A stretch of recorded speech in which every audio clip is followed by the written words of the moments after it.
Assalamualaikum warahmatullahi wabarakatuh. Perkenalkan, nama saya Muhammad Nurrahman dengan NIM 131220089. Di sini saya akan menjelaskan tentang perspektif hukum lingkungan terhadap penyelenggaraan pesta babi.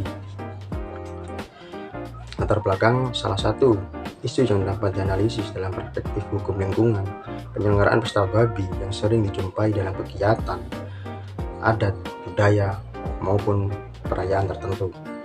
Kegiatan tersebut merupakan bagian dari tradisi masyarakat. Pelaksanaannya tetap harus memperhatikan aspek lingkungan hidup karena berpotensi menimbulkan pencemaran apabila tidak dikelola secara baik. Bentuk terbitnya izin lingkungan merupakan suatu keputusan administrasi yang diterbitkan oleh pejabat yang berwenang untuk memperoleh suatu kegiatan yang pada dasarnya dibatasi atau diawasi oleh negara. Penerbitan izin dilakukan setelah pemerintah menilai bahwa kegiatan yang akan dilaksanakan telah memenuhi persyaratan dan perlindungan lingkungan. Pesta babi dapat menimbulkan sejumlah dampak apabila diselenggarakan dalam skala besar tanpa pengolahan lingkungan yang memadai. Dampak pencemaran air akibat pembuangan darah dan sisa penyembelihan ke sungai atau saluran air.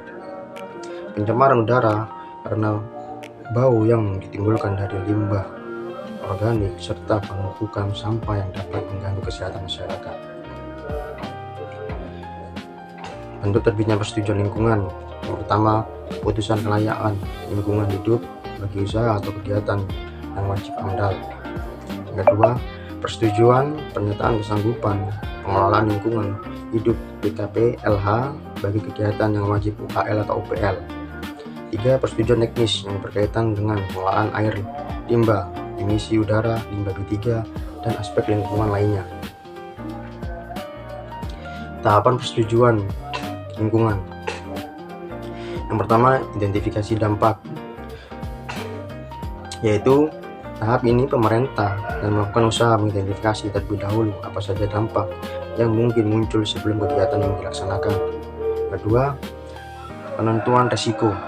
Ini menentukan risiko dokumen lingkungan yang harus disusun oleh pelaku usaha agar tidak terjadinya hal-hal yang tidak diinginkan, yaitu AMDAL.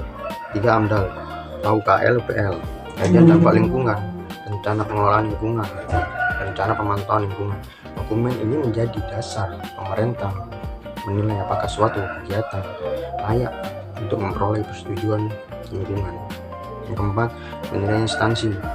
Ini dilakukan untuk memastikan data benar dan dampak yang telah dianalisis, artinya upaya pengelolaan lingkungan sudah memadai. Apabila terdapat kekurangan dokumen yang dikembalikan untuk diperbaiki, pemerintah memastikan bahwa seluruh dampak lingkungan telah dipertimbangkan sebelum izin diberikan. 5. Ada persetujuan lingkungan, perizinan kegiatan, pelaksanaan, pengawasan, dan sanksi administratif. Pola pencegahan: ada identifikasi dampak lingkungan, penyusunan dokumen lingkungan, dan pengolahan limbah, pengawasan pemerintah, penerapan sanksi administratif. Dampak lingkungan: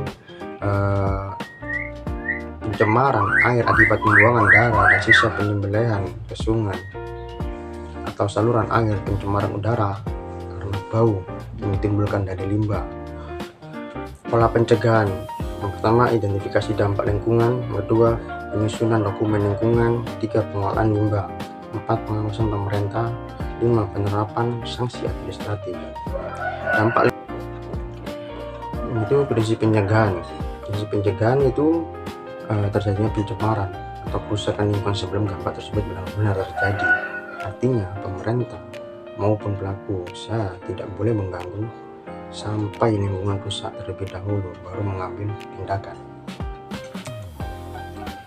Contoh sebelum pencegahan pencemaran lingkungan: mengurangi risiko kerusakan alam dan menjamin lingkungan tetap lestari bagi generasi yang akan mendatang. Lebih baik mencegah daripada memperbaiki. Biaya pencegahan jauh lebih kecil dibandingkan biaya pemulihan lingkungan yang sudah rusak. Prinsip kehati-hatian: yaitu meskipun belum ada bukti ilmiah yang benar-benar pasti mengenai dampak suatu kegiatan, pemerintah tetap dapat mengambil tindakan pencegahan apabila terdapat potensi bahaya terhadap lingkungan. Tujuan untuk melindungi lingkungan dan dari risiko yang belum diketahui secara pasti dan menghindari kerusakan yang tidak dapat dipulihkan.